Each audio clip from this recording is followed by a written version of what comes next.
அவங்களுக்காக ஹெல்மெட் கொண்டு போறீங்க. இன்னும் சொல்ல போனா விதிகளை மீறும் போது கண்டிக்கிறோம், மதிக்கும் போது பாராட்டணும். அப்படித்தானே?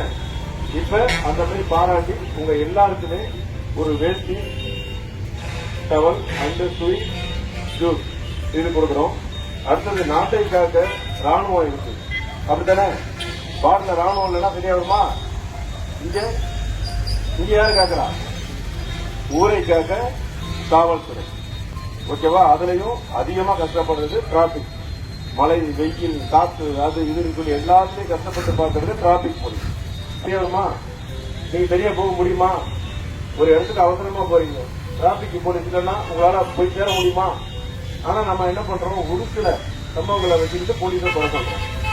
அந்த இது கூட 5 விரல் ஒன்னா இருக்கா? மாறி மாறி தானே இருக்கு. பொதுமக்கள் காவலர்கள் நட்பு இனிமையாக இருக்க இனிப்பு வழங்கப்படுகிறது. பொதுமக்கள் காவலர்கள், காவலர் உங்கள் நண்பர்கள். அப்படித்தானே? சொல்லிட்டேன். இன்னைக்கு வந்து நண்பர்கள் தினம். பொதுமக்கள், போலீஸ், அதாவது காவல்துறை எல்லாருமே நண்பர்களா இருப்போம், நண்பர்களா செயல்படுவோம். ரைட்டா? உங்க எல்லாருக்கும் நண்பர் தின வாழ்த்துக்கள்.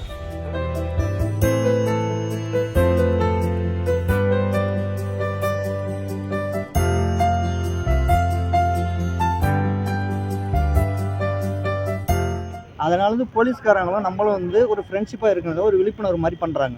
ஆனால் ஆக்சுவலாக வந்து நம்மளுடைய நன்மைக்காகவும் நம்மளுடைய உயிர் சேஃப்டிக்காகவும் மக்கள் வந்து விழிப்புணர்வு இருக்கணுங்கிறதுக்காக தான் போலீஸ் வந்து கட்டாயம் ஹெல்மெட் அணியணும், கட்டாயம் கம்பல்சரி எல்லாரும் ஹெல்மெட் போகணுங்கிறது ஒரு சட்டம் மாற்றுறாங்க. அதை வந்து சில பேர் தவறாக எடுத்துக்கிட்டு போலீஸ் பிடிக்கிறாங்க, அவங்க வந்து நம்மளை ரெக்கவர் பண்ணுறாங்க. அப்படிலாம் கிடையவே கிடையாது. இது வந்து நம்மளுக்கான உயிர், நம்ம குடும்பத்துக்கான உயிர் சேஃப்டிக்காக அவங்க பண்ணுறாங்க. என்றைக்குமே போலீஸ் வந்து நம்ம நண்பராக எடுத்துக்கணும். அவங்கள வந்து எதிரானது நம்ம சட்ட விதிகள் படி நம்ம நடந்துக்கிட்டோம்னா என்றைக்குமே போலீஸ் நமக்கு பண்ணுற ஒரு நண்பன் தான், உயிர் காத்த தோழன் மாதிரி தான். அதனால் போலீஸ் என்றைக்குமே நம்மளுக்கு கெட்டவங்க கிடையாது. நம்ம என்றைக்குமே விழிப்புணர்வோட நல்லா இருக்கும். அதனால் வந்து ஒரு சேஃப்டிக்காக செய்கிறாங்க.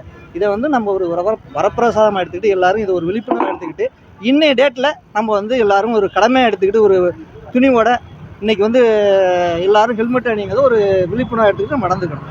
அதனால் போலீஸ் என்றைக்குமே நம்ம நண்பர்கள் தான், எதிரி கிடையாது. சட்ட விதியின் படி நடந்துட்டோம்னா என்றைக்குமே நம்ம நண்பர் தான்.